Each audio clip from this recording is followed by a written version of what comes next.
Welcome to the Stadia Source Holly Jolly Christmas Cavalcade. We've got tons of holiday fun for you tonight in this wholesome, delightful event. Oh, what's that I hear at the door? Carolers. Oh, look, it's my good friends from the Cloudburst podcast, Rock, Eddie, Lloyd, Clive, and Chase, here to wassail us into the season. Let's take a listen. Nope,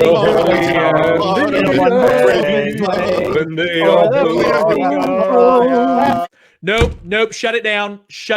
No, no. Okay, look, maybe let's just do a clip show. Yeah, we just do a clip show. Yeah, sound good? Okay, good. You know what? We're just gonna do a clip show. Here are 3 of the most engaging hot topic discussions from the past couple of months. Enjoy. I gotta go take an aspirin.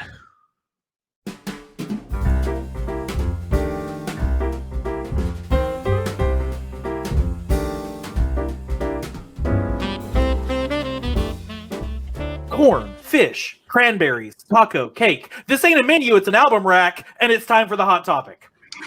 Oh, man. You like that one? Are they getting every week? They're getting better. I know you didn't think we were going to get away without discussing that new Stadia ad. Oh my goodness! I could literally just share my screen and play the whole thing right now because it is the best piece. I'm gonna spoil the lead on my thoughts on this. This is the best piece of marketing Stadia has ever put out. And I don't. I need to zoom out just a hair because we're not even seeing all of its glorious goodness. The new Stadia ad, guys. This debuted this week, and the feeling of the community was that this was the ad we've been waiting for, the marketing tactic that we've been waiting for Stadia to finally bring out. Clear, concise, to the point, no screaming crazy-haired guy going, flops! Like, just a good, here's what Stadia is, here's what it does, here's how you can have it. Aaron, tell us when you saw this ad, I saw your tweets, what was your first reactions to this amazing new ad? I was like, damn, that launch trailer came out late. This is what I expected from them day one. This is the messaging that they should have been pushing. I love it. I'm in digital marketing as by trade. That's what I do for a living. So this spoke to me. This is what the crowd needs to see. I hope they start buying out TV spots during sporting events and things like that, and really start to push this like you would see Xbox and PlayStation pushing their system. When the little computer explodes, the console explodes into color, everything about it is awesome. And I think we would have seen a totally different, I know it's crazy, but I really genuinely think we would have seen a different thoughts about launch with marketing like this from day one. So I hope it's a complete game changer. This little section right here, they clipped out this week and made a GIF of it, and it started to just use GIFs to promote the simplicity of this service. Dom, we've had a lot of conversations on this pod about the marketing approach. Tell me what your thoughts were when you saw this. My biggest thought is that they don't even mention the word 4K, HDR, 5.1 around sound, because they know that just it was not false advertising, but people were like, "Oh my god, every game is going to be 4K, 60 FPS, amazing!" When in reality, that isn't true. It was great. It was clear, concise. You click, you play, you buy games, you play them instantly. No downloading, no hardware. It was a good ad, and they need to keep rolling out these ads. Maybe get a condensed version for short thing, because 2.5 minutes is quite a long time for an ad. Everyone to sit through. It's a good start from where they should have been. Nearly 11 months ago. Just a short while ago. We're getting there. Yeah. Yeah. Here's the they tweeted today the little. I was wrong. It was closer to the end there. The little clip there. And yeah, I mean, just it's. I could keep going about this app. Chibeze, what were your reactions? I was very happy with this ad. This is definitely the marketing strategy that they should have had, from the start. With this ad and then Baldur's Gate and like the difference in like, you know, the PC version and the Stadia version, you know, both of those things together, I think have really started to open people's eyes to Stadia rather than just like listening to, you know, X influencer. I'm not going to say any names, but we wouldn't want to I take people think the that- wrong way about influences on Stadia. Exactly. So I'm, you know, great job, Stadia marketing team. You know, please keep this up, make shorter versions to put on TV and, you know, other online outlets. And, you know, I love to see this. You know, it's awesome. Absolutely. Blue Bobs, you've spent time on your channel specifically talking about Stadia marketing strategy and what they need to do here. And you had a strong reaction to this particular game. Tell me what your thoughts were. Or this. Oh my goodness. Yeah, it's all right. I know what you're talking about. I was super pumped. One of the big things that I loved about the ad was, I don't know if this is a coincidence or this just happened to coincide. The Founders Hub was founded a week or so ago, and one of the big things was communication. And that's kind of been what's been posted always in the hub. And just like Aaron said, even whoever took over the Twitter account, my goodness, they have been popping off. And I know the big thing about the Baldur's Gate 3 with the Wolf Heart, the comment from Stadia, he doesn't tag Stadia, but Stadia was still aware that he had been streaming, and he was streaming on their service, and they, even though he didn't tag him, they still commented and said, hey, you know, congratulations, which I thought was really cool. Someone there was on top of it. So, but yeah, just the advertisement was just like top notch. It's what we've been needing. And yeah, similar to what Dom said, I also noticed someone had commented and said, oh, they don't mention 4K and HDR, and just the whole confusion that can reside. That can only be once you sign up. Hey, it's an extra added bonus. We'll just tell you about it after you sign up, like when you go to the Stadia.com webpage.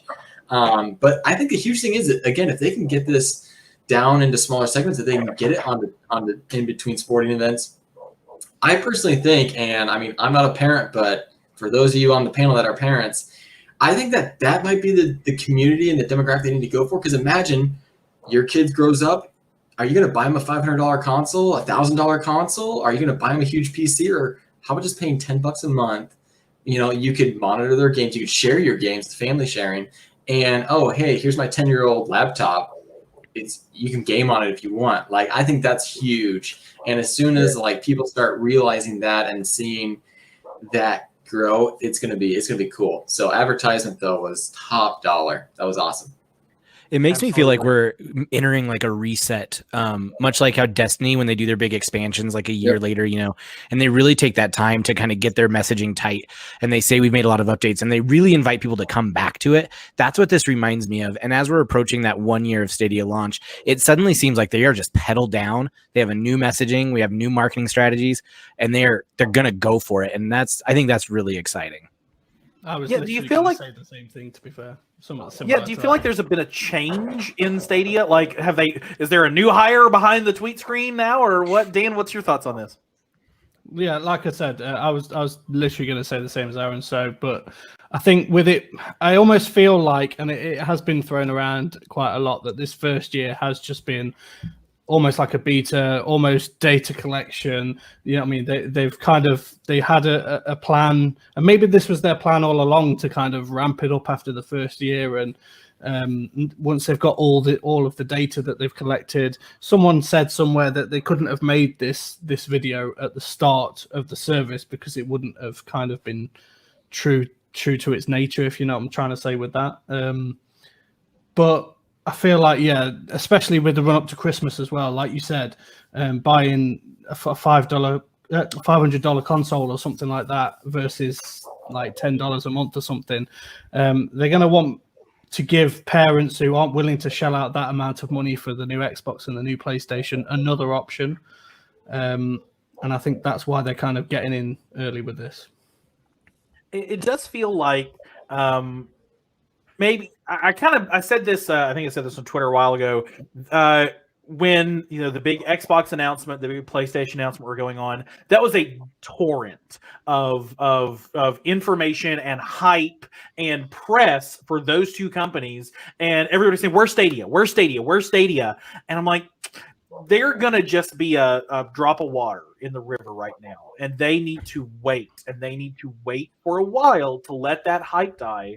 And sure enough, like 2 weeks later, 3 weeks later, here they come out of the gate with brand new social media manager or whatever, these incredible ads. They're interacting with people both inside and outside the community. There was a suspicion a while back that Stadia had muted everybody in the creator community, and that's not the case, clearly, because they've been interacting with a lot of folks at those. I want to bring this one up. Ray, our good friend, the Gaming Cyborg, posted about Baldur's Gate 3 being 150 gigabytes, and then there's Stadia. Our hearts go out to all the people downloading that massive file. Like, just they're out there, and they're finally interacting with the community and making it. They're engaging, and I think in a way that they've always done a little bit. They've always been there to some degree, but they haven't been playing in the community. Does that make any sense? They haven't been, we're excited. Hey, congrats on that achievement. But they haven't been like, you don't have to download that huge file on us. Like, they haven't been playing in the community. Right. And I think the gaming social media that lands right now are interactive players, people who are actually having fun and poking a little bit at the competition and kind of throwing some jokes out there. And, we got some shade. And like, those are the folks that get attention. And, we have nothing more to announce at this time, but we'll take your feedback, like the robo responses. Yeah. We're not cutting it. I was going to say that was been the butt of the joke for a while. So this is a nice change of pace.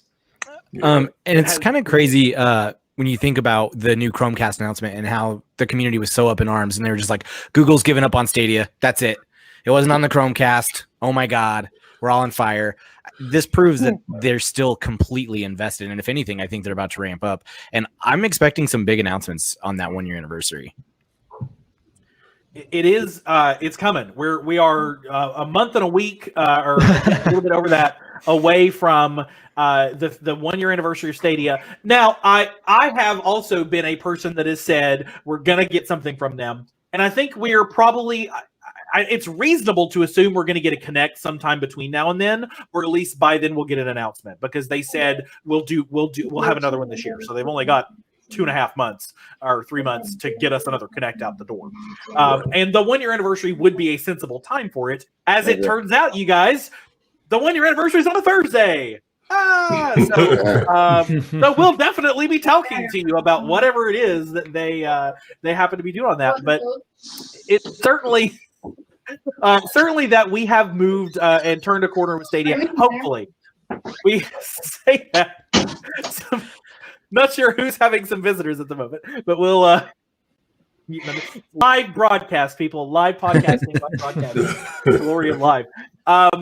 So now that we've had kind of this new moment in Stadia, do we think that this is part of the plan, or do we feel like maybe there's a little bit of reacting to Luna in this, and reacting to Xbox and reacting to PlayStation? Anthony, what are your thoughts on that? Well, first I gotta do one thing for Nick in the chat, because he said I had a monster behind me. But this is just my Halloween thing, man. I'm a Halloween guy. I think one word that comes to mind for me with the new ad is, and what Stadia is doing, is clever, right? So I feel like the tech that Stadia has is clever, right? It solves a lot of issues that we have, downloads and stuff. However, I feel like Stadia haven't been playing, again, like you said, they haven't been clever, right? I think they've been a little, kind of corny. They've been a little with, the ad they had before, but now they're being clever. And so I think, I don't know if it's because of Luna, but maybe because of Luna, but now they're just really showing their hand. They're being clever. They're like that video. So months ago, I could have loved to show this to my friends who are kind of like the Stadia haters, right? This would have summed up so much. Like months ago, I made a video on my channel, and it was called the best video to show Stadia haters. And I showed me switching from my phone to my laptop, different games, you know, and this video shows that and more, you know. So I feel like, can I say, I don't think they planned on getting clever later on. I just think they thought it would have been maybe the guy with the crazy hair was catchy, and they didn't realize that was going to blow up in their face, you know. But what I can say is I feel like they're being clever. They're fighting back being clever. You know, hey, you don't have to download, you know, like Baldur's Gate and what happened to everybody, you know. So, and if you compare the new Stadia video, looks an awful lot like the Luna video. It's very much a here's how you play and here's how easy it is, and play on any screen. And clearly, it's not the kind of thing that you can roll out in a week. I guess if you really crunched real hard on it. So they probably had this kind of in the waves, and we've seen a little bit of their revised marketing strategy throughout the year with the new Twitter graphics that they put up, and they definitely abandoned the dude with the crazy hair. I feel bad for him. I hope he got a nice check. Yeah, but his name's Reggie Watts. Is that Reggie Watts? Okay, yeah. He's doing F fine. in the chat. Yeah. Can we get an F in the chat for Reggie Watts? It's gonna be. I like Reggie Watts too. It was a bad commercial though.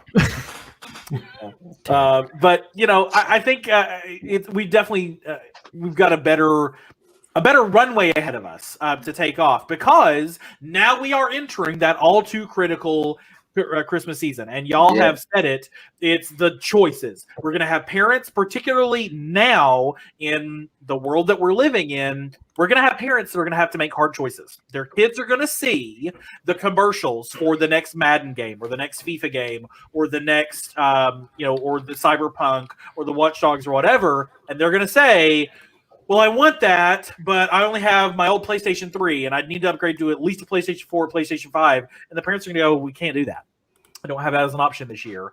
But if they happen to see a video like this, or hopefully shorter snippets, maybe they subscribe to YouTube TV, and they see a Stadia commercial there. Yeah. Then that could change things for them a little bit. Dan, I know that we've had conversations just kind of about that. You yourself said it earlier. These are going to be decisions that people are going to have to start making, and Stadia has suddenly become a much more attractive proposition. Yeah. Obviously, cloud gaming is heating up at the moment. We've got Luna, we've got xCloud, even things like Shadow. People are going to start having to make the decision as to whether they buy the next console, like I said earlier, that costs hundreds of dollars or pounds, or whether they purchase this cloud gaming. And I think you hit the nail on the head earlier with the kind of tandem thing as well, is that, like, particularly if you've got younger children as well, you're not going to want to spend hundreds of pounds on a console that they could potentially break, or, you know what I mean? Whereas with Stadia, you can give them that old crappy laptop that you used to have and just say, here, if you break it, you break it. You know what I mean? And even if you have to then go out and buy them, you know what I mean? You can buy them the lowest spec laptop or tablet or something, and they can pick up right where they left off. So now is again, the run up to Christmas. I feel like I'm just repeating myself what I said earlier, but I can't stress it enough, especially with the run up to Christmas. These type of ads is going to be what sells it for a lot of people. And I feel like we've already kind of heard the fact that, I mean, the new Chromecast isn't going to be supporting Stadia, at least not straight away anyway. Like, I'm not seeing any of the complaints that I saw 2 weeks ago, you know what I mean, anymore on Twitter, and it's all kind of gone back up. And if I'm honest with you, and this isn't me being biased against Luna or anything like that, but I'm hardly seeing anything for Luna at the moment. They kind of spoke about it for a little bit, and then it's just disappeared. I know it's going to come back at some point, and it's probably going to come back with a bang. Maybe they're just kind of sitting back to see, right, okay, we've made our move. Stadia have made their move. So now I'm expecting something from Luna, which Stadia will then have to obviously rebut. So, well, with Luna, has Luna really, how outreach is their early access so far? I think that's what really is the key for Luna, is if that starts reaching out. Day one and haven't gotten the same here. So yeah, me either. But when Luna does really pop off, You'll find out more about it on the Rock and Cloudy on the LunaCast from Rock and Duncan. Rock in the chat saying hi. We love you, Rock. So I feel like with Stadia, I got in pretty quick. Like for the beta, got in pretty quickly. I'm not allowed. Yep. Yeah, you still UK folks. We finally outnumber the Brits today. Eli in the chat, did we ever get a response from CD Projekt Red? So Eli, my good friend Eli, we don't have insider information about Cyberpunk 2077. I would love to say that we do, but we don't. And even if we did, we couldn't say anything. So I'm just kidding. We don't. I swear. I don't know anything about November. No, no, it's fine. But hey, Ray's loving his Google TV. A big fan of Sabrina, which again they should have stuck with. Aaron, jumping on this? What's your take on all this?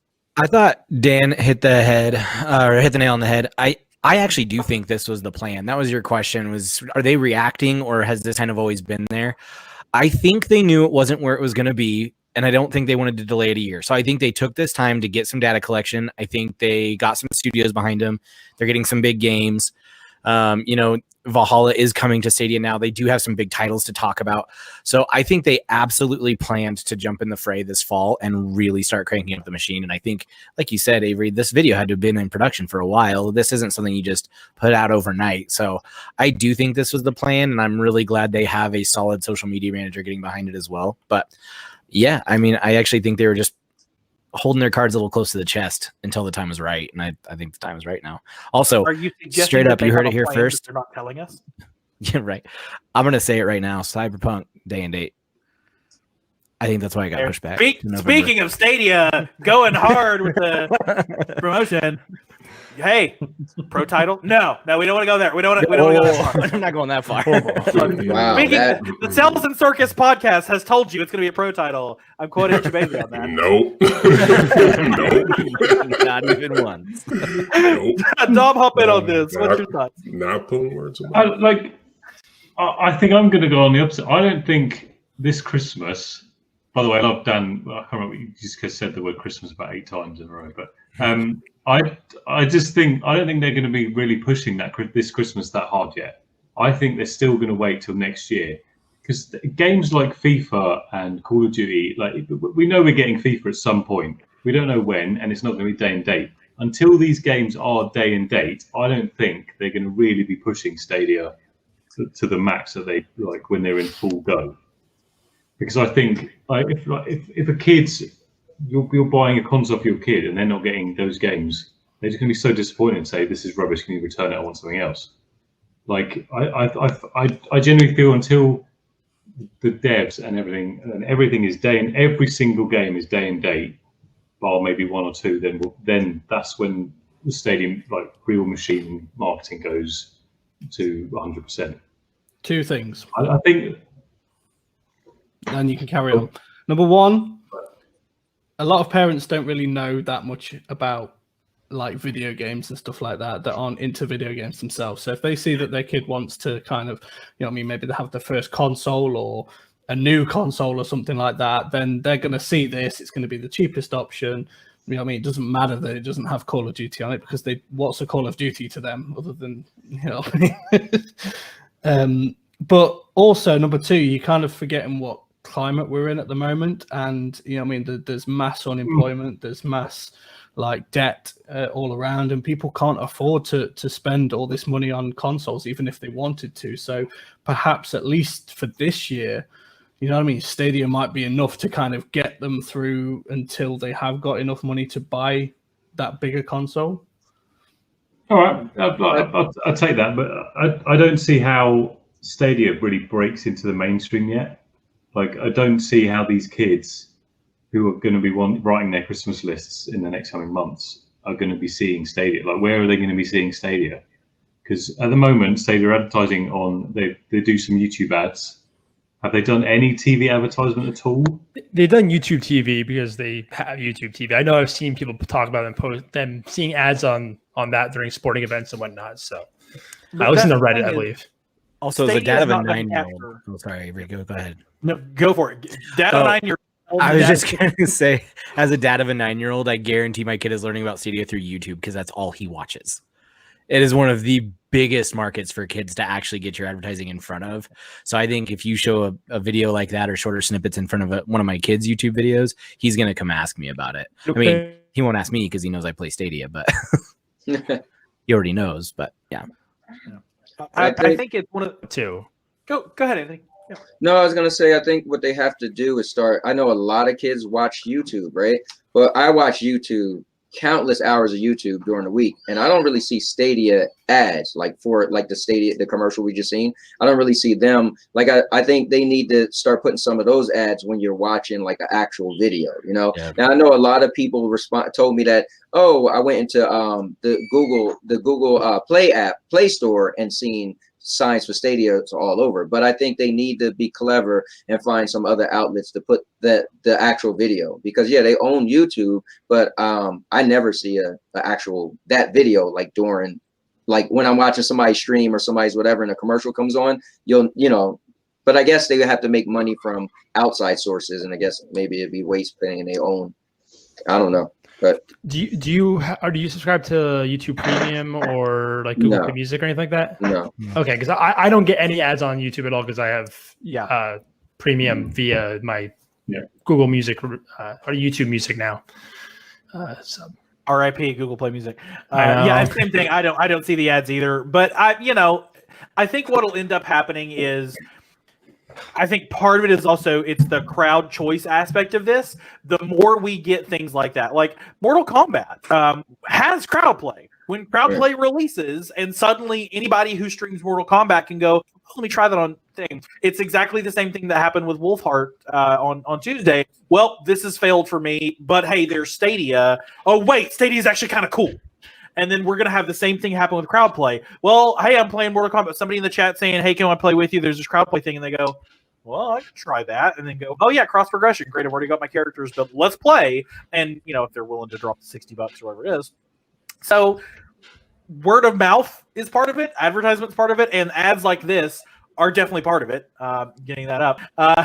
And Chris with a fantastic point. Stadia Premier Edition's at Best Buy right now. So if you go to the gaming section on Stadia and you're looking at the PS5 and it says sold out, and you're looking at the Xbox and it says sold out, and then you see Stadia, oh, well, let me find out what Stadia is. And you go Google it, and Google's perfectly happy to tell you what Stadia is. Oh, yeah. And then you see that video, and you're like, oh, that's actually kind of cool. I can play the current game. So, can I say one thing about that? Yeah. Man, it's a missed opportunity. If somebody don't say, you know what, we need to have a display, and you walk by and you see, oh, it's a PlayStation controller, and you see a system, and oh, you see an Xbox, see a system, and then you just see a Stadia controller and nothing. You're like, wait, what? And then they explain that, oh, this little thing is hooked up into the back of the TV that you can't see or monitor, and because you'll look and say, like, how are games playing? They need a display.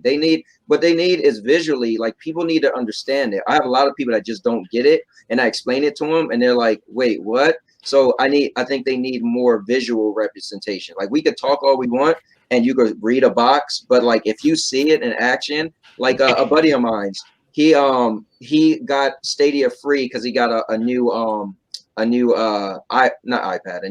Google Pad, right? And so what is it? The Slate, like the Pixel Slate or the Chromebook Duet or any of the Chromebooks. He got a new Chromebook. Now I've been talking about Stadia forever, right? And he's been like, yeah, like we get it. We did a wedding together because I'm also a part-time MC. So we did a wedding, and he's seen me playing it on my phone, right? Avengers. And he was blown away, as if I wasn't telling him for almost a year, because when he seen it, he was like, whoa. And then a week later, when he got his Chrome thing, he was like, oh, I've been trying Destiny on Stadia. I was like, I thought you hate Stadia. Well, he's seen me actually playing it and was like, dude, you were playing and it worked. Like, we're at a wedding and you're playing it behind the DJ booth. So people need to see it more, It's really I don't know what kind of commentary it makes, but it's the best advertisement for Stadia is Stadia. Like, just putting your hands on it and playing it and enjoying it. And I think maybe that these kind of ads are the ones. I'm pointing at my other monitor as I'm showing you the ads. Maybe it's this that you guys can see. Visual medium, right? Enjoy those folks who are listening to the podcast later. this could end up compelling someone to go try the service. Yep.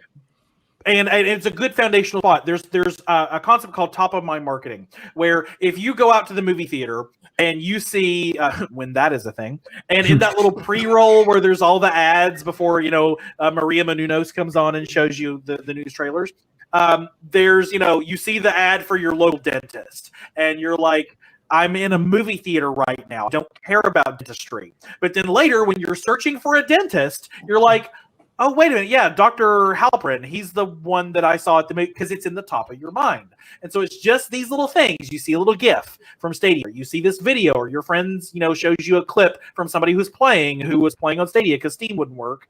And it keeps it in the top of your mind so that the next time it's time for you to make a decision, maybe Stadia is the decision that you're going to make. Mm-hmm. One can only hope. Anybody else got any thoughts on this? Dom, or actually Andrew? You may. If I may. So I think we kind of went pretty far. Dan, in reference to you saying people, depression and all that is true. We are economic trial. In the U.S., we got a stimulus package. And knowing the IQ of Americans, they knew the Xbox Series X dropping. They weren't paying rent with that. I'll give you that one. $1,200 will buy both consoles and a bunch of games. All two of Well, them. if we even get the stimulus package for the second stimulus too, but Yeah, I exactly. only got one. Checkmate, Lord. I think that the biggest reason why Stadia started maybe to bring out a little bit of their cool advertising and their cool stuff as far as being involved in social media is because Baldur's Gate 3, I feel like, was maybe the biggest game of the year to launch day and date with everything else so far. I mean, Doom Eternal launched, back in the day, that was dope. And the game's only been improved and it's super cool. But this was like highly anticipated on all platforms. And Stadia had a day and date, and Steam had to download, and they had trouble buying in the store, and GOG had to download. And so it was really the opportunity for them to just like shine. So I think that's where they maybe were like, okay, okay, guys, yeah, what's up? We can do this. What's now a download? Yeah, exactly. Anthony, in response to you, I know I started putting notes down because I like everyone's talking. Yeah, Best Buy. I just have Blue Bob sitting there going, okay, and I'm going to talk about Aaron's point. Yeah. As far as with Best Buy, it would be so cool if Stadia, if Google somehow made a partnership. They were in the home theater system of like Best Buys on the big screen TV, as well as in the display. So it was like just a controller on the little coffee table and the couch. Surround sound, or in that, just everywhere, like one in the phone section, one in the Chromebook section, one. Like, that would be awesome. Keep seeing this controller everywhere. Instantly, seeing like visual, right? Seeing is believing.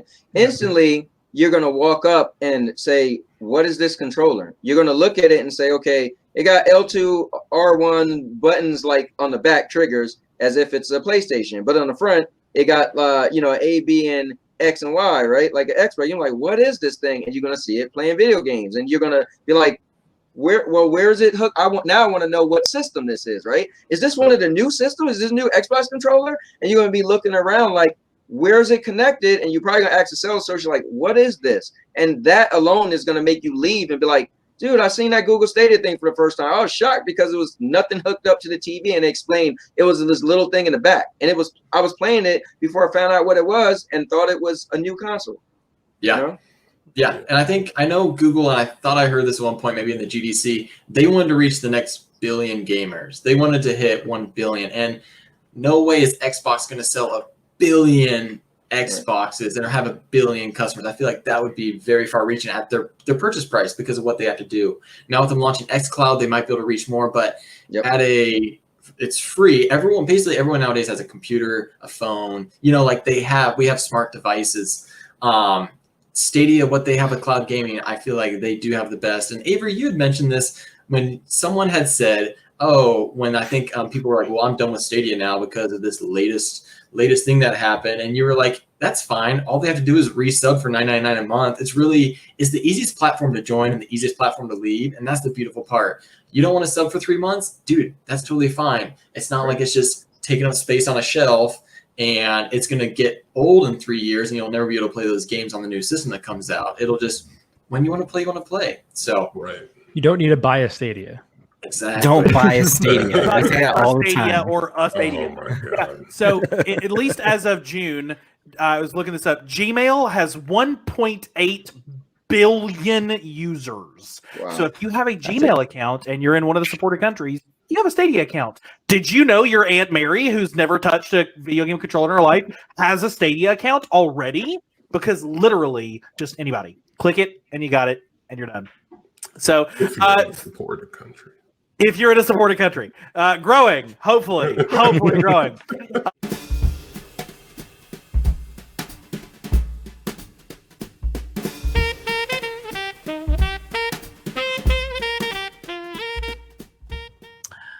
Bob with the bob to bang to dang diggy diggy. It's time for the hot topic. Do you guys like that one? Is it better? Next one should be Monty Python. Eki, eki, They eki. play that in the Hot Topic stores. They play Kid Rock. That is the kind of thing that they play. So before we get into the good stuff meta, Stadia Source is we'll go ahead and get this out of the way. We are, of course, aware of all of the issues that resulted from the tweets by one of the Stadia employees that happened today. We feel like the coverage of that on social media has been very prevalent. We want to point out that despite the fact that he is a Stadia employee, he is tweeting on his personal account. And on his personal account, as a game developer himself, because he ran his own studio, he has the right to have feelings about these items, and he posted his feelings on them on Twitter. Did that go the way he was hoping? Very clearly did not. The 30,000+ retweets and comments, the number one trending on Twitter nature of this, and all of the streamers and game companies that jumped in on it, clearly indicate that maybe that tweet didn't go the way he wanted. But as far as Stadia Source is concerned, we have posted an article summarizing the issue on StadiaSource.com. You can check that out. We are not going to dogpile on this gentleman and add any more to it. We believe that you can certainly, if you want hot takes on all of that, other folks have covered that on their streams. Bill was live when it happened and had to deal with it live, so I'm not going to make him talk about it anymore either as our guest. So feel free to check out the article that we wrote summarizing it on StadiaSource.com, but we are not going to be covering it on tonight's episode. But we are going to cover the hot topic, which is our good stuff meta feelings about how the entire week went, both the lead up to the week, the promotion, and all of that kind of stuff. So good stuff. Roughly 16 minutes worth of video over the course of 3 days. Stadia did a lot of tweeting about it. Stadia... oh, sorry, Dan, did you want to add something on the thing, or was that something else? Dan is currently muted. He is not adding anything to the thing. Yeah, I did. Sorry. It was just a quick one. We've been made aware that there's currently a Reddit post of basically someone's blaming Stadia Source for basically saying that Alex was the head of well, I can't remember exactly what it said now. Senior creative director at Google Stadia, because we put an article out quite a while ago that said that he had moved from Typhoon Studios to Google Stadia, and basically I have put a statement out as well, but I just kind of wanted to publicly acknowledge that some of the information in the original article wasn't 100% factual. It has been updated since, so we're trying to be transparent about the fact that we have gone back and updated it to make sure nobody gets the wrong impression going forwards of that. And I just want to kind of say sorry to anybody that thought, that took that from our article and took it as fact when we obviously didn't do our due diligence properly. So. Yep. Some of it is working with the knowledge you have at the time you have it. And then, of course, everybody and their grandmother's going to that guy's LinkedIn page right now to get all the specifics. So, which is where we got the original tweet. He put in his bio that he was the senior creative director at Google Stadia. So we kind of ran with it. So he is an senior creative director, not the. He is not Jade Raymond. We love you, Jade. Come on our show anytime you want. So let's talk about the good stuff. Let's talk about how the week went. 3 days. 16 minutes roughly worth of announcements and stuff, and then a lot of hype from the Stadia team. They're on their personal Twitter accounts. A lot of their folks were saying, hey, we're excited, we get this good stuff coming and all that. I will y'all know I will go off on this, so I'm not going to be the first person to talk about this. But taking the event as a whole, let's talk about first our feelings on the event, what we got, and then we'll take as a separate concept the marketing, the hype, and all of that. So, taking the event as a whole, Dan, give us your thoughts on 3 days of good stuff. If you were to merge those 16 minutes together. Other than the lump, we know you lump of coal. We know that feeling. Is there anything you wanted to add to the lump of coal? No, I mean, like I said, I think overall it's going to anything that comes to Stadia is good news. Even if it's a game that you're not personally interested in, like I said, there's somebody out there that's the best thing that could have ever been announced. So you have to kind of look at it overall. This is just going to be good for Stadia, no matter what.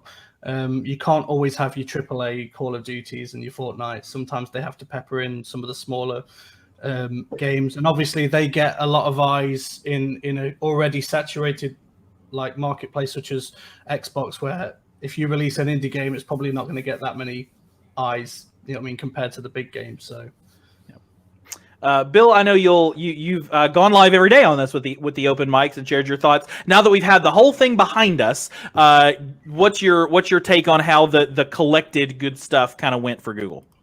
I think they had something. I mean, well, I was about to say I think they had something for everybody, but then there's Dan over there who didn't get a game that he wanted, so I guess they didn't have something for everybody. I just wanted Sonic the Hedgehog, that was it. They had he wanted something for most desperately. people, and because they had something for most people, I think overall it was pretty damn good.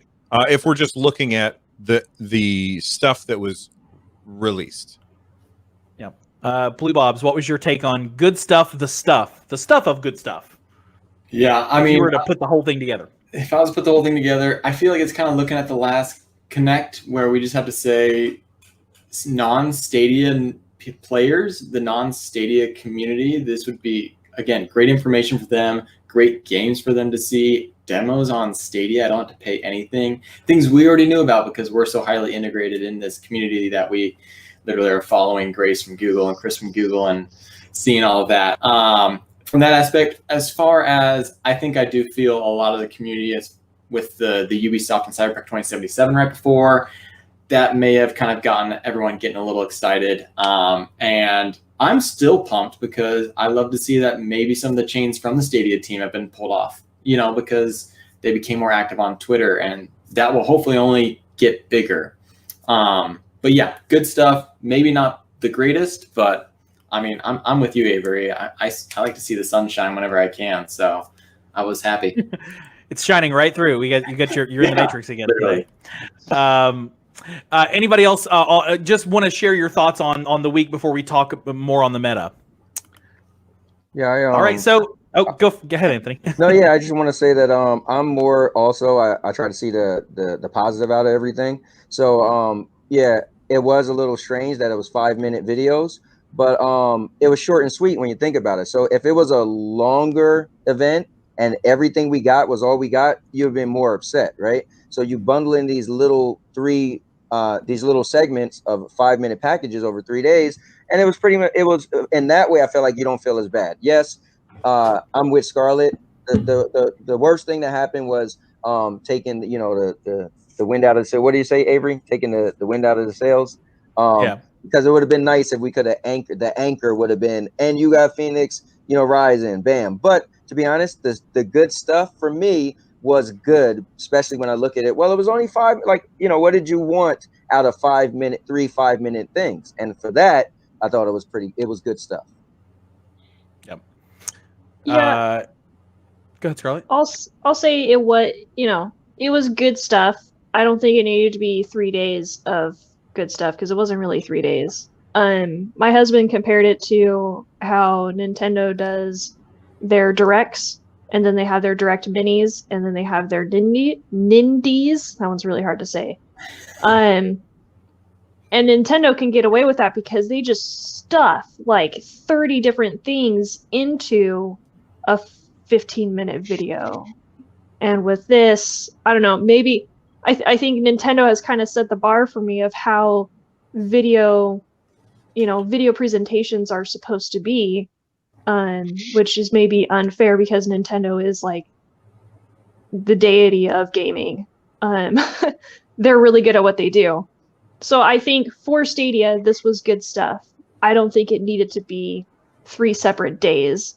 I think it would have been much more exciting for people to have watched a 15-minute video of all of that instead of breaking it up. And especially after the Cyberpunk announcement, I'm not a Cyberpunk player, but I can appreciate and understand what it's bringing to the community, especially being a day one game.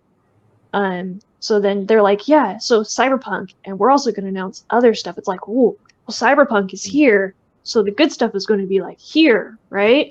But it was more like here, which isn't down there, but it's here, it's underneath. That was one of the challenges kicking off this week with, and they didn't.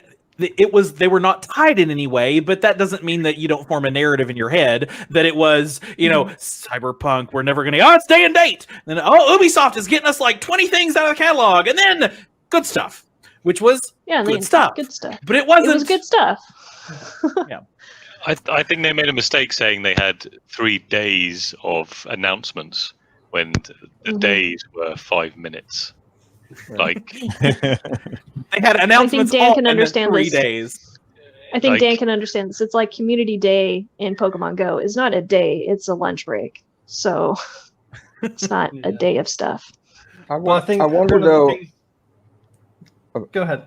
Oh no, I was just real quick. I was going to say I wonder, like how sweet of the deal it would have been if they had all the Ubisoft stuff and Cyberpunk in it. But obviously these was pre-recorded videos, right? So I wonder what was the disconnect and what information did they get when? Because yes, if they added all of that in the good stuff, we probably all would be thinking it was a little more here, right?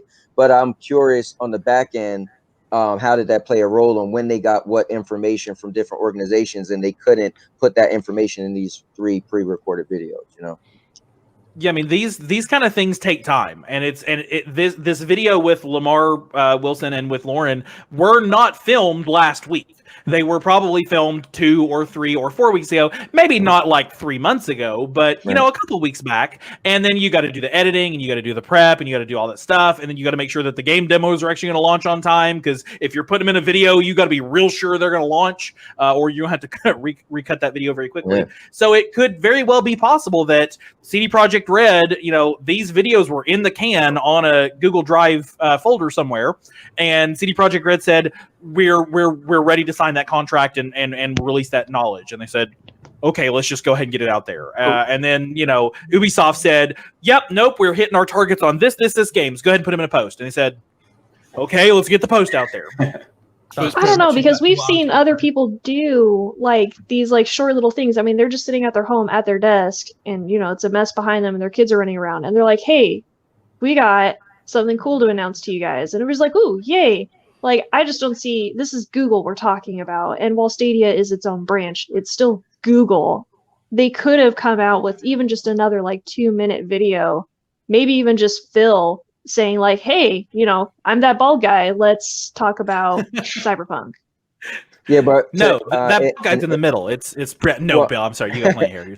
But think about it. The way Avery explained it, there's a timeline. Avery's saying that if this was already recorded, and production takes a while, right? So these videos are already pre-recorded, and then they got information from Ubisoft and CD Projekt Red, and it was like, okay, if we got this information today, let's put it out today instead of saying, okay, we're probably going to take us 2 weeks or a week to re-record. And because think about it, people was wearing certain clothes. I do a lot of editing, so I know like. Yeah, but I mean, just something separate though. Like it could have been something separate, like just kind of tacked on at the end, and like Phil walks in, hey guys, Cyberpunk 2077, day 1, date, like all that, walks out.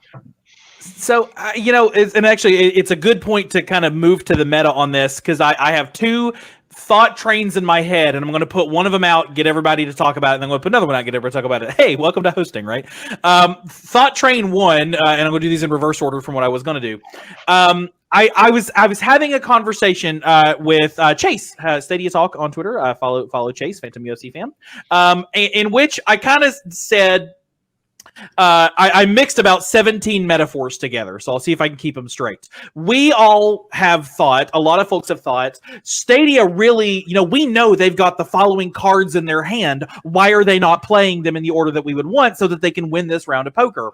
And that's an assumption that they have those cards in their hand. And where I crossed the metaphor up was, we're sitting here assuming that Stadia is an NFL team when maybe right now they're just NCAA Division I.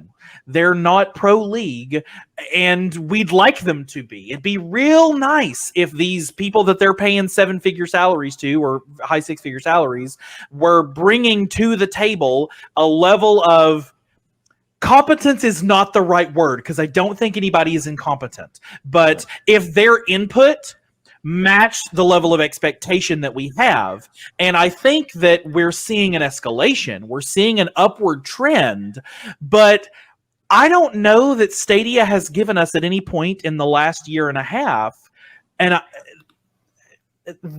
indicator that they are playing on the level of Sony and Microsoft and Nintendo.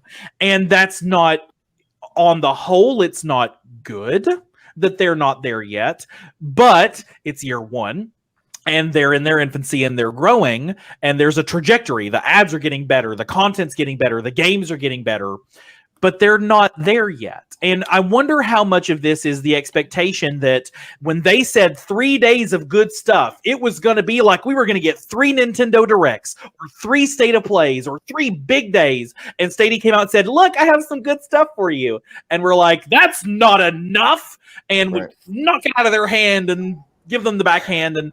But let's be honest, they worked really hard on that. There are people that spent a lot of time in the editing bay and wrote their scripts and edited those trailers and brought it out to us and said, here's the good stuff. And because the community expectation was, y'all are in the NFL, you're playing top of the line, and they're like, we're here right now. We're growing, but we're here right now. It's here. Open the floor to that, Bill. Tell me how wrong I am on that. I don't know. How disappointed you would be if I was right. I don't necessarily think that you're wrong or right or whatever. I think the big problem is that people can't manage their expectations, and this is not a Google Stadia community problem. This is a people problem. People cannot manage their expectations. It's just impossible for them. And I made the video when they first announced the good stuff, and I said, I was a little cheeky at the beginning of the video, and I was like, hey, I know what's going to happen. And people are like, oh, he knows what's going to happen. And what I said was, what's going to happen is y'all are going to get super hyped, and then you're going to be disappointed, and it's not Google's fault. Now, I do think that Google dropped the ball because they kept, they were on Twitter and saying all of this stuff, and it was really, really great. And I myself even fell victim to the hype a little bit, because I was like, man, they just keep talking on Twitter about how great this stuff is going to be. It's going to be amazing. I even fell for it. But I think their biggest problem is just stop announcing announcements. That's their biggest problem. They were just not, if they hadn't told anybody anything, and they dropped all 3 of these videos one day after another, after the CD Projekt Red stuff, after the Ubisoft stuff, people would have been like, oh my God, these are fantastic announcements. Like, Google is killing it right now. But because they announced it ahead of time, everybody's like throwing eggs at them. And I just don't think that's fair to Google, because we can't manage our hype. Yeah. And it's not like Nintendo does not tell you a week before the Direct. Nintendo, you're lucky to find out a half an hour before the Direct. There's a tweet that goes up that says, click on our YouTube channel for a Direct in 10 minutes. And you're like, what the heck? And it just comes out of nowhere. Scarlett, I know that we've talked about kind of the marketing side of this. What's your thoughts on the meta here and the hype and the community expectations? Well, marketing is hard in general. I mean, I run small businesses, and marketing it's rough. You really got to know the fine balance of showing off your stuff and getting people to actually buy it without making it seem like you're like, buy it, because people don't like that, right? So Stadia comes out and they're like, look at all of our great stuff. But they didn't do it in like a way that's like, now you have to come and you have to be there. It's kind of like, you should probably be there. And so it was like, okay, that means we should be there. Like, we got to be there, and it's going to be great. And we're going to get all sorts of cool stuff. And we're going to like get all of our friends to buy this stuff. And then Google's still just kind of like, yeah, it's good stuff. So they were exciting without being, it's almost a mess just to even think about. Like, it's kind of hurting my brain a little bit. It boils down to we got good stuff. It's just good. I enjoyed that they finally were there on Twitter, and they're like, hey, we're interacting. And so that was really cool. And that's great. So like, personal relations, PR is super important when it comes to something new like this. But unfortunately, they timed that excitement with, hey, we got PR, with the not as exciting good stuff, which was good. But then that excitement from the PR overwent into the good stuff, and people just went nuts.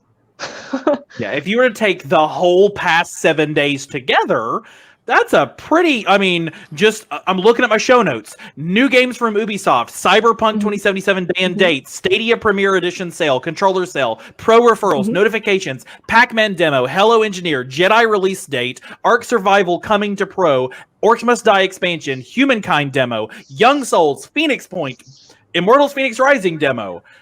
That's a now lot. Let's stuff that into 2 days, maybe, because that is quite a bit. So let's stuff that into 2 days, 45-minute video, 45-minute video. And I get, maybe they didn't know everything was coming, and I totally understand that. I'm not saying they needed to go and rewrite everything, but there had to have been a better way of doing this and making it more compact so that people could sit down and they're just blasted with all of this really cool stuff, so that at the end they're like, oh man, I got to go tell everybody about this. Instead, we had like a few people talking about it on, well, actually, IGN finally said something about Stadia. That was great. I did see there were articles on The Verge, on IGN, PC Gaming. Spread too far out, though. It was too spread out, and people didn't have enough to make an article, I think. Yeah. Blue Bobs, what's your take on the overarching here? So going back to your metaphor, Avery, I love it. That's great. NFL. I don't know, so I don't know if I got any of that right. So, yeah, I would say this. Stadia is NFL with their hardware, because developers are obviously loving it and bringing stuff to the platform. I would say they might even be NFL and a little bit above. But I would say definitely there are parts of Stadia as a company that are indeed D1, and some things like that, like no search bar still. You guys bought Journey to the Savage Planet back in January, still not ported over. Like, there are a couple things I could name where I'm like, I think that if they got these things dialed in, then they are going to start being more on par with the other consoles and might be actually participating with them in the big leagues. But definitely on the hardware side, and they're definitely good. So that's where I'm thinking, once they dial in the features, once they get the point to where their game library is getting bigger and bigger, they're already to the point where they're locking in next-gen games day and date, which is huge. But I think that once they get a little further along, their reveals will start to become more big league. But you're spot on as far as right now where they're at inside of Stadia. And I'm hoping that now that we're seeing a little more Google integration, like Ann pointed out, that Google started showing up at the end of those adverts.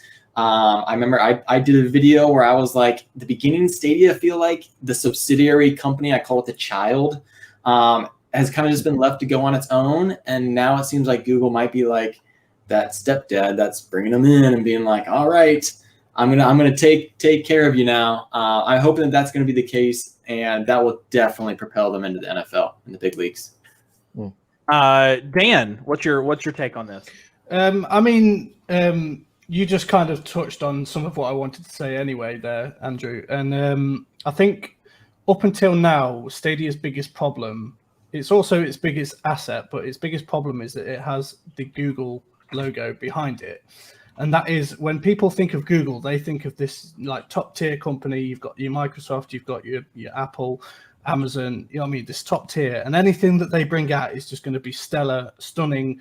But they have to learn, they have to grow from the bottom up, just as everybody else had. When Xbox first came out and the Xbox One, they had problems, and they've had to obviously overcome them and learn from them, and now they're brilliant at what they do. So we need to give Stadia that chance to learn from the mistakes and grow, and not expect too much from them just because they are this massively multi-billion-pound company or whatever. It's Google is huge. Stadia is not huge. Yeah. Google is huge. Alphabet is huge. But that doesn't mean that the team working on, Waymo is huge, but they've had certainly more time on it. Dom, jump in here. What's your thoughts on this? Like I said this on Twitter earlier, I think this whole good stuff event was bigger picture stuff. This was the first time on Stadia we've had something truly free, like not needing, like the Pro is just a trial, that you can have the 1 month for free. The demos, I think, are something we're going to see more often. It's something I think people will. It's something that the platform can offer. Like people can just try it there and then. I don't need to sign up for Pro. I don't need to put my credit card in. I don't need to do any of that. People can be like, "Hey, I'm going to try this game. Does Stadia work for me?" Yes. Oh, that's quite cool. Oh, wow, this actually works better than I thought. I read it was terrible. It's all bigger picture stuff, and it's just it takes time to build a platform. It takes time to get this community going. And as Bill said earlier, people just like the slightest hype, and it becomes a hype train, and everyone's just like, all aboard! Woo! This is going to be incredible. They're going to be dropping. I'm sorry, but that is the wimpiest week to all aboard. Woo! Woo! If that was the Stadia hype train, we wouldn't have all these problems. As I said, to me, this like when the event finished today, I was kind of like, meh. That was kind of average. Like there was some cool stuff. There was some like the Baldur's Gate stuff was a bit weird, and there weren't as many announcements as I was hoping. And like this is the first event I feel like the Stadia Twitter people actually spoke about openly. Like Justin Uberti's got like one of the engineering guys, and he was like excited about it. And that caught me on like my own hype train. As I said, I think it's all just bigger picture stuff that will lead on to better and brighter things. Yeah, I do feel, and these people make a lot more money than me, so I don't have to pity them at all. But I do. There's part of me that if you've ever worked on a big project and you have poured your sweat and tears into it, and you think it's amazing, and you present it to the world, and the world says nope.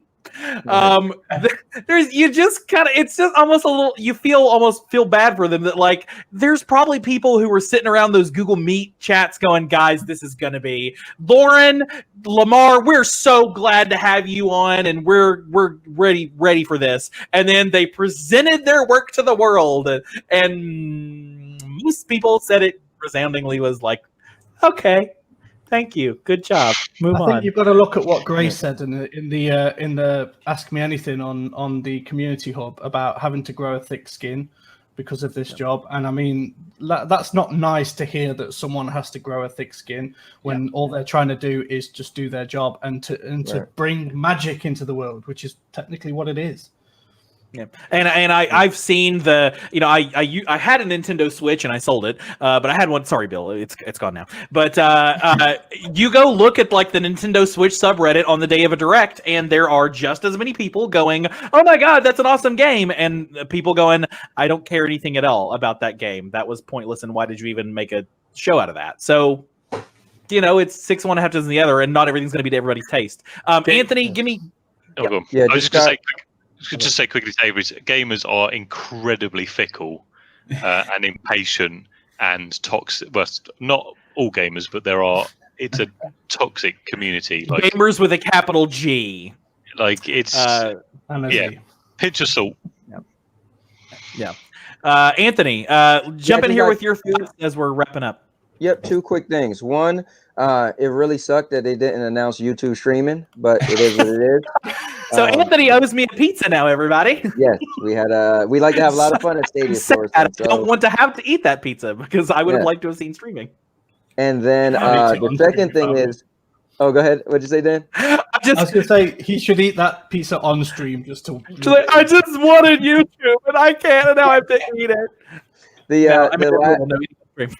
The second thing is, I think this could have been all solved if they said one simple thing, because they have to understand that Stadia right now in gaming is like the redheaded stepchild. They're gonna be hated on, right? If they would have simply said, guys, we're putting out a 3-day important word mini event, then people would be like, oh, 5 minutes is very small. Mini. Oh, wow, we got a lot in that. Because now if you set the expectation, like you're going to get an event, but it's going to be a mini event. So in 5 minutes, you're like, wow, they gave a lot of information in 5 minutes because it's mini. I feel like if they just used that one word, it would have we would have had a whole different conversation.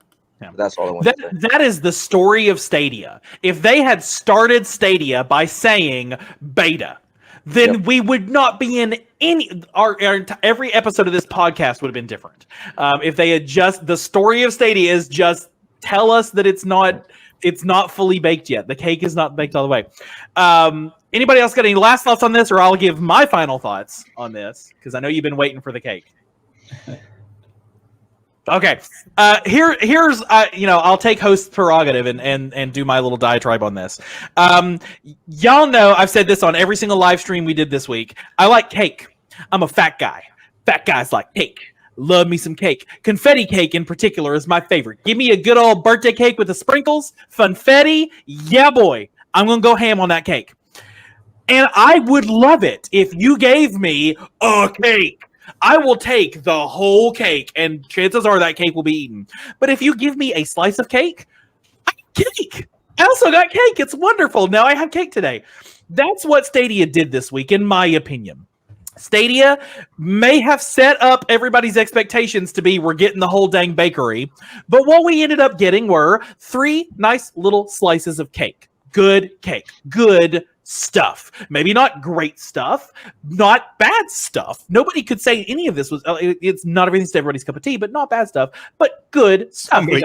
Somebody will absolutely say that every last bit of it was terrible on here, but you got 3 nice little slices of cake, and maybe it wasn't your favorite flavor. Maybe you're a pie guy. Maybe you don't have a sweet tooth at all, but 3 nice pieces of cake. That's what Stadia did this week. So the sentiment that I would leave y'all with is it's something I tweeted earlier this week. Disappointment is the ratio between your expectations and your perception of what you got delivered. So if either of those things are off, the math doesn't work out anymore. If your expectations were way high and you got delivered this, doesn't work. If what got delivered was not to your liking and your expectations were here, not going to work. So that's why there's disappointment in the community, because either your expectations were too high or what you got put out this week was not to your taste. But that's going to be the case for every announcement Stadia ever makes. When that Ubisoft announcement came out, a lot of people were like, I don't care about these games. When that Cyberpunk announcement hit, probably some people were like, I'm not playing Cyberpunk. So when Cake Bash came out, I'm sure a lot of people were not like, I don't like cake. So not everybody likes cake, and not every game is going to be for everybody. So all I can do is leave you with the encouragement to enjoy the things we get that they didn't have to do anything this week. They gave us some cake. They gave us some good stuff. It was good stuff. Enjoy the good stuff, you guys.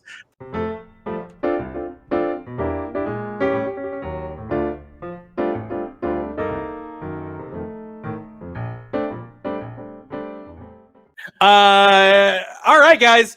You won't survive your apocalyptic death trap game show without leg warmers.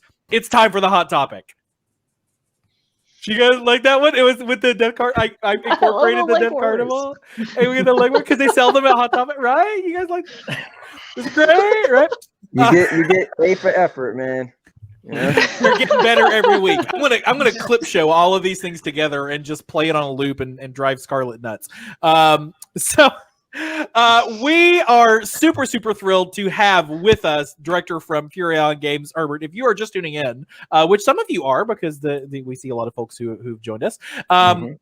To chat about Death Carnival and being a part of the Stadia Makers community and joining us as a Stadia developer studio, all that wonderful stuff. So for those of you who have not been following all the Apocalyptic Wasteland news, Icebeat, tell us a little bit about Death Carnival. How would you sum up Death Carnival for folks who have not yet heard of this awesome game? Okay.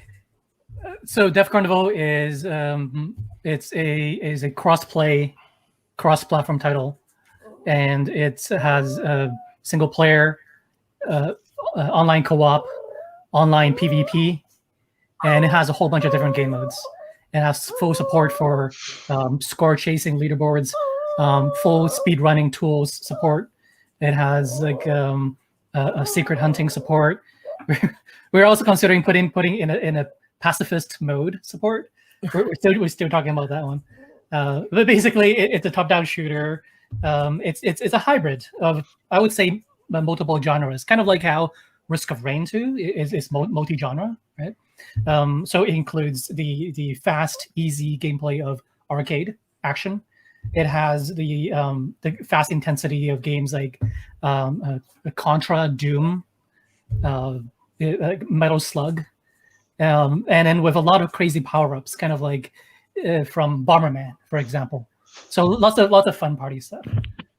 Yeah, I'm getting major Smash TV vibes from it because yes, I was a huge big money, big prizes. Oh, I love it! Like I love that game so much. I played so much of that game on Super Nintendo, and really enjoyed that. So.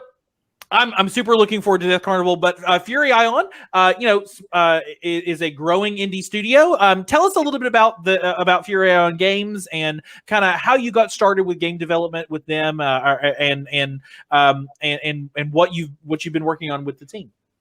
Okay, so Fury Island started, I would say, the whole team started maybe 5, almost 6 years ago now. This was our first major project.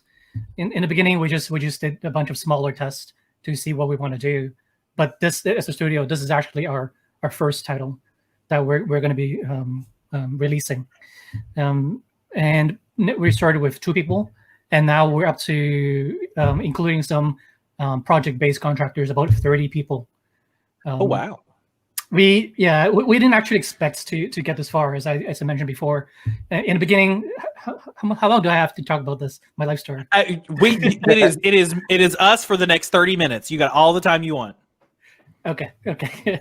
So in the beginning, we just wanted to make any game, really. The very first thing we did was actually a text-based loot generator, and that was our game. That was actually the extent of what we knew back then. It was only 2 of us.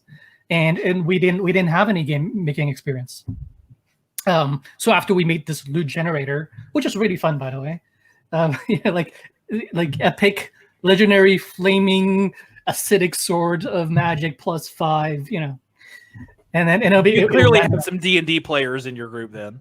Yeah, we have a lot of different hardcore gamers in our team, and then eventually we made our first movement on screen where it was just Pac-Man moving all across a 2D screen, and we were like, oh, that's so amazing. Like we made the thing move across the screen, and then we got excited, and then we were like, okay, now let's make it shoot. And then when we were making shoot, we thought that was amazing. And then eventually, after months, after almost a year, we switched to 3D, and then we started doing 3D modeling, and we had to learn how to model in 3D, and then we made a character move on screen, and we were so amazed. And this was all for Unity, because it's pretty easy on Unity to make a lot of indie games, right?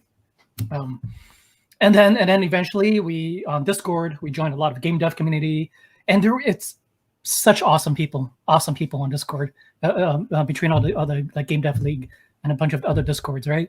They were very open with what they knew. They were kind of passing on their knowledge. Well, give me $50,000 for a course. No, nothing like that, right? It was just like, okay, here's information. I'll be happy to teach you about game dev. Ask me any questions. It's the warmest possible community on the planet. Game dev communities, it's amazing. It's amazing, and we wouldn't be here without such a community. That's awesome. Yeah, so we just kept learning. We're learning, and we knew that doing anything well required 10,000 hours, right? So because we were such newbies, we woke up early in the morning, and we would do crazy exercise just to wake ourselves up. Coffee, tea, whatever, jumping jacks, and we were sort of learning about it, and day after day, night after night, until we had 10,000 hours per person of using Unity. And then we released our first demo on Discord, and we were blown away by the response. And we're like, oh wow, this game is so fun. It's so fun. But why does it look so crappy? guys, we just started. It's fine. Yeah, and so because that was the only thing we could do. We didn't have the skills to make a really amazing, beautiful game. We just knew what we liked to play. We knew what was fun because we were able to test it, right? We'd make something, test it, be like, okay, that's not fun. And then we try it again, and then we test it, and we're like, okay, this is really fun. So that's the whole thing we did. And eventually we got to a point where, okay, the gameplay is there. We started putting in co-op, low-cost share screen co-op, which I can talk about later. And then eventually we got a point, okay, we have all the gameplay in. We have really cool features, but now we need to talk about how to improve our graphics. And that's when we start attracting really talented people. And we started growing our team until eventually we got to where we are now, where I believe we have good gameplay and pretty good graphics. Very, very cool. Dan, would you take the next question? Has your team experienced anything different with developing games for Stadia versus other platforms at all? Yeah, and it's the way you test the builds. Where if for example, if you're building a PC game, you can build it really quick locally, and then you just kind of run the exe file, and then you can play it. But to test it on Stadia, you either need to upload to a dev kit machine, or you have to upload it to the cloud. So if you're testing other people's build, other team members' build, it's very quick, right? Just like when you're a gamer, you press play and then you play the game. But if you're testing something that you made yourself, you have to upload. And not every single member have a dev kit because they're really expensive. So that process is longer, but testing other people's builds or having other testers test your latest build, it's much faster. Very cool. Speaking of testing and getting in there, Dom, why don't you take the next question? Yeah. How did you find out about the Stadia Makers program, and how do you feel be part of the freshman class, representing it? We've actually have a pretty good relationship with Unity, and this is a program that it was created by Stadia, Google, and Unity together, and we've constantly in contact with Unity, and we're always asking them, hey, if there's anything new, is anything we can try, because we always want to try Unity's new features, all the new stuff. We would just brick our game just to try it. We were always on the latest versions. So because of this relationship, they said, hey, there's this cool new thing, and your game looks pretty cool and it's pretty ambitious. Do you want to talk to these people? And they would not tell us for the longest time who it is. Who's this person? Just meeting somebody shady in a room to sign on to this Google Meet, but don't ask any questions. No, literally, that was it. They wouldn't tell us for the longest time. Who am I meeting? They it's so shady, right? It's so shady. And eventually, we went on, and it was like, oh, yeah, let's do it. Let's do it. It sounds like fun. So it was really the Unity team who was kind of pushing you and possibly others toward the Makers program. Yes, I think because in the beginning, I think for the first phase, as the first batch of games to be on with this program, I think they probably they don't have every single kink ironed out yet, and we've shown ourselves to be pretty good with problem solving, with testing new technology, just like we tested Unity simulations platform. So we're pretty open with testing new technology. So that may be why we were one of the first to be invited. Very cool. Scarlett, who is currently on mute and will unmute herself momentarily. There's that click. Huh. So it looks like you're going to have crossplay and cross progression. So how does like such a small team handle something like that when it comes to ports for different platforms? Do you just assign like an individual developer? Do you kind of like group together and take each port like one at a time, or how does that work? So we're doing we're doing crossplay, cross progression, and for the porting process. For Stadia, we're doing it in-house, but for the other platforms, which I won't mention on your channel, we will get some other stuff. We know you're coding for Ouya and right. I'm just super old. And Nokia as well. Nokia phone. The N-Gage platform. Sega. You heard it here. Death Carnival on Dreamcast. Wow. That might be good because actually our game is so optimized. We could actually in our last build we were able to play it at I think maybe even lower 640 by 480. Nice. Yeah, so we're fully open to even crappier machines. Death Carnival on your smart fridge is clearly what we're going for. Question kind of on that. Are you targeting a particular are you targeting 4K 60? Are you aiming for anything of that nature that you can tell us? Yeah, we are not only supporting 640 by 480, but we're also supporting 4K and eventually 8K.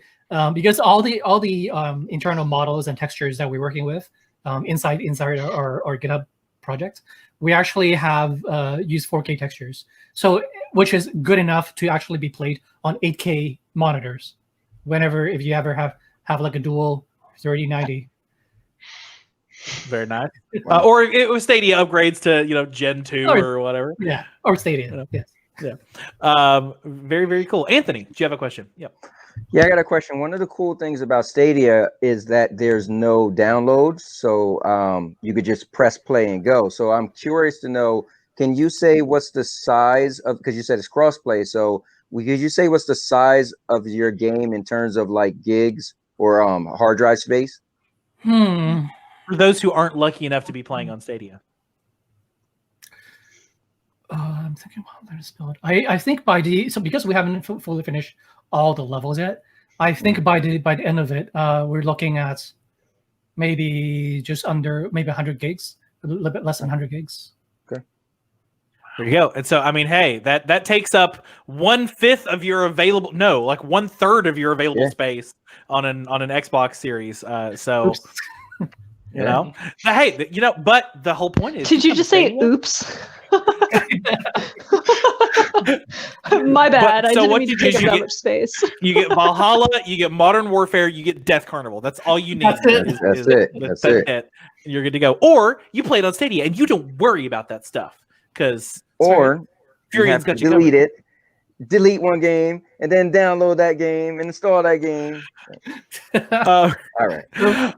So actually, the premise of the Death Carnival universe is actually it's a dev game show, and right like Smash TV or the Running Man movie with Arnold. It's in the future. 2 weeks. No, wait, that was Total Recall. So sorry, I made the wrong joke. Yeah. This is why you don't give me a camera and a microphone. Okay, sorry. Back to you. Okay. So in the future, the premise of the story, the game is, which by the way, you can play you can play through a story. There's actually a story to this game. It's not just shoot stuff and make things explode. There's actually a story. You can, I think on launch, we're planning to have around 10 characters or so. And then we're going to have more expanded along the way. It's going to be a 3 to 5 year title, actually, meaning we have enough content planned and features planned for 3 to 5 years. We're just going to keep adding to really cool stuff. But the really cool thing is, for people who love story, is every single character that you choose, you go through the story arc differently. Like you each have like a different facet of the story that you experience with different characters.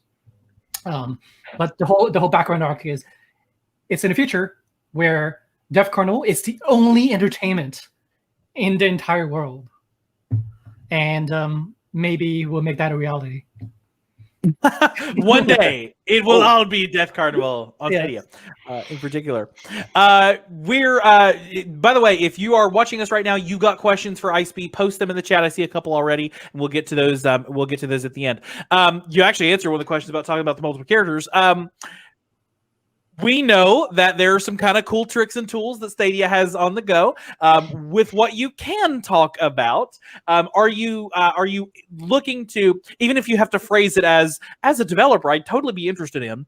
Are you looking at things like state share, crowd play, crowd choice, Stream Connect, those kind of things?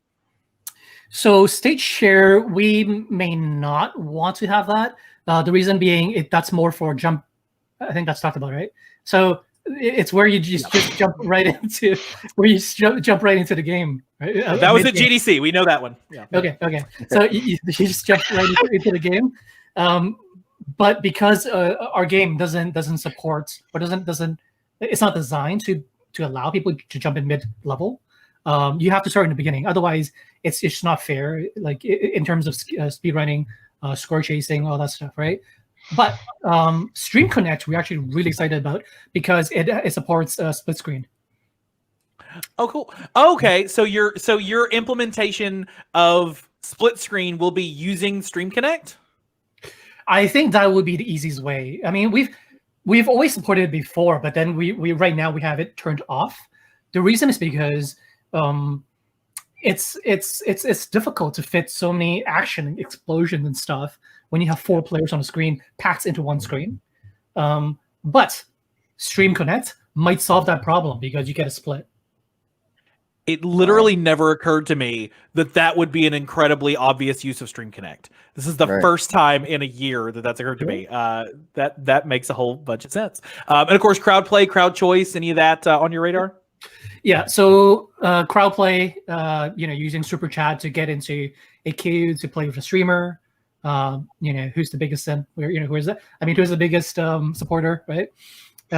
Crowd choice, you vote for stuff to happen, and you vote for different events to happen in the game. We actually have multiple stream interaction modes built into the game. We may even have something that's kind of like a drinking game, but we don't call it a drinking game. the Death Carnival fun game. Totally not a drinking game. Yeah. That is too funny. Let's take a couple of questions out of the chat. First one, Peter Jones wants to know, is he your favorite Cerber mod? We were talking about your Discord earlier. Who's this? It's Peter Jones. Do you know Peter Jones? If you're still watching, you might want to drop your actual Discord handle, because that's probably your real name, and he clearly has no idea what to do. Regger with a couple of cool questions. What are you targeting in terms of the length of the game, the amount of time people will be in there and playing it? For let's say just the base campaign. Of course, obviously you come back for multiplayer and stuff. Yep. Okay. So if you play at probably the lowest difficulty, and we have 5 difficulties, which, by the way, during testing, our highest difficulty, only 0.5% of any player has ever passed the highest difficulty. So it's pretty crazy, and they had to try challenge accepted. I knew you were going to say that. I was going to say Dom's about to say that. So Dom Death Carnival. Yeah.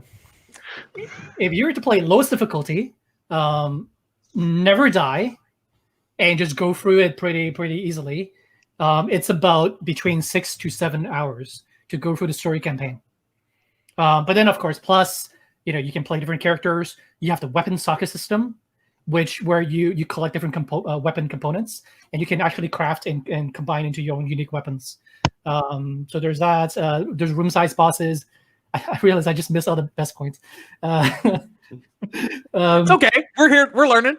Okay. Different game modes, different interactive game modes, co-op with friends, PvP. You can make your own squads. Just tournaments, ladders, and really cool stuff. But yeah, it's unlimited amount of hours, really. Very, very cool. Kind of interesting thing. Antonio, if you can't tell, we got some nerds here that really do get into the tech stuff on this. We've always been interested in the kind of the techy stuff. So Antonio asking the Linux Vulkan development being part of this. Obviously, Unity has the direct integration with Stadia, so that kind of takes some of it out. Have you had to adjust any of your workflows, or is there anything different about developing for a Linux IDE or plugging into Vulkan than developing for Windows or whatnot? So one of our early team members only uses Linux. He refuses to use Windows. That's everybody at my dev shop. I work in software too. So that's everybody in my shop. Yeah. So basically, every time we test a build, we had to provide a Linux build. So we're pretty much Linux supported since day one, because he was so annoying about it. And and go ahead and say his name and embarrass him on the internet. I'm kidding. No. It's Peter Jones. It's Peter Jones. It's Peter Jones. So yeah, we've been supporting Linux since day one. With the latest Unity versions, actually, it's much easier. Before, we had some graphics problems where some certain advanced shaders wouldn't display properly in the older Unity versions. But after we have been updated to Unity 2020, it's fine. Very cool. Very cool. Dom, did you have a question? Yeah, just a quick question. So you say there's about roughly 10 characters to play, and you mentioned about sort of weapon sockets. How much variation are there within the characters then? Okay. So could you play the same character differently? Is what I'm trying to say. Yeah. Or is it? Yeah, cool. So every character comes with their own primary attack weapon, their secondary weapon, and their ultimate attack weapon. So, for example, the main character, he's a typical soldier guy. His main weapon is a machine gun, very standard, and then his secondary attack is a sword swing, and then his ultimate attack is a twin Gatling gun that just appears and it just goes crazy. Serious Sam mode, just yeah. It's kind of like, I watch a lot of anime. I'm totally so it's that level of insanity where it's like One Punch Man level, like Gurren Lagann stuff level. It's kind of like Dragon Ball level. It's kind of like it's kind of like that level of insanity, or even Marvel versus Capcom, where you have the giant ultra attacks that happens, right? It's that level of attack and intensity within the whole game. When we talk about what differentiates between one character to the other, every single character have different sets of weapons, different primary, different secondary, and different ultimate attacks. On top of that, you can add on swap out the weapon ammo. You can change the weapon module. For example, a machine gun, you can change it so that you can put a bend mod on it, so the weapon starts bending around the corners. You can turn it to be explosive bullets, so they can explode on impact. And then on top of that, if you get temporary modules in the level, you can add in, say you pick up like a shatter module. When those flaming bending bullets hits another enemy, it will shatter into more flaming bits and kill more stuff. Wow. That sounds super fun. Awesome. One more question. There was a question I was going to ask you earlier, and it just pinged into my brain. One of the things, and this might, again, I'm going to hedge you. It could be one of the things you can't talk about. One of the perks that we always hear about Stadia is Stadia lets devs take things further than they would have otherwise. We saw that with Bomberman being able to jump into the 64 mode, and Pac-Man Battle Royale doing those things. Mm-hmm. Is there any chance, or are there any plans to integrate kind of that? On everywhere else you can do the 100-person death match, but on Stadia you can do the 150 or any twice the number of baddies on screen. Anything like that you can tell us about, or maybe there's nothing planned, and that's perfectly fine too. I mean, we want to be kind of similar for features and functions between all the different platforms. However, because I like as a team, we're pretty experimental. I suppose. I mean, if we put in some kind of like testing only section of the game where only enter here, no guarantees whether this is going to break or whatever. I mean, we can test some weird stuff on it, like 100-player top-down shooter or something. Because the thing we can use Stadia research, we can use Google servers, right? So, like, okay, we're not paying for that stuff, so let's do 100 players. That's cool. Very, very, very cool. Blue Bob's one of our who couldn't be with us. Wanted to ask about the Unity case study that you did. It was a cool Unity case study using the cloud to run these millions of scenarios to really optimize the weapons. Tell us a little bit about that. Okay, so we worked with the Unity team pretty early on during alpha version of their game simulation platform, which they're integrating really cool stuff like AI, machine learning, all that cool stuff. For games and for non-games as well. But basically what it does is we had a problem with our game, which is, so we have this really cool weapon socket system, so many permutation, in which launch it as is going to be broken and so unbalanced, it's not going to be fun, right? There's going to be like one meta like build and everybody's going to use that, right? And it's not going to be fun. So the way we solve that is by, hey, let's use this platform, let's work with Unity to say, hey, we want this feature, and then they were awesome enough to help work with us and give us exactly what we need to solve our problem. So by using that, we were able to emulate a player trying every single permutation, every single weapon combination, and go through a level and see whether it's balanced or not. And that completely helped us to balance like the ridiculous amount of permutations. Very cool. That's Very really good cool. stuff. That's pretty cool. Well, what as we're wrapping up here, what is I could ask you the standard. What else should we know about Death Carnival? I'm not going to do that. I'm going to ask you, what is the cool? What is when you think about? Did we really just do that? Did we make that work? Did that thing just trigger? What is that feature or that cool weapon mod or whatever that you're just like, yeah, we did that? Like, what's that thing that you're excited for people to finally get to see? So we have a lot of cool features like the weapon socket system, online co-op, PvP. But the recently, I would say the really coolest thing would be our speed pads.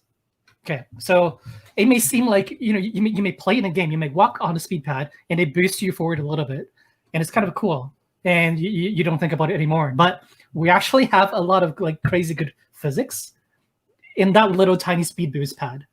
The reason why we put so much effort into making it really realistic and really fun is because we plan to do a lot of fun things with those speed pads and we also have like these pinball repellers. Like what is that called? Those pinball thing where bumpers, right? We have bumpers in the game.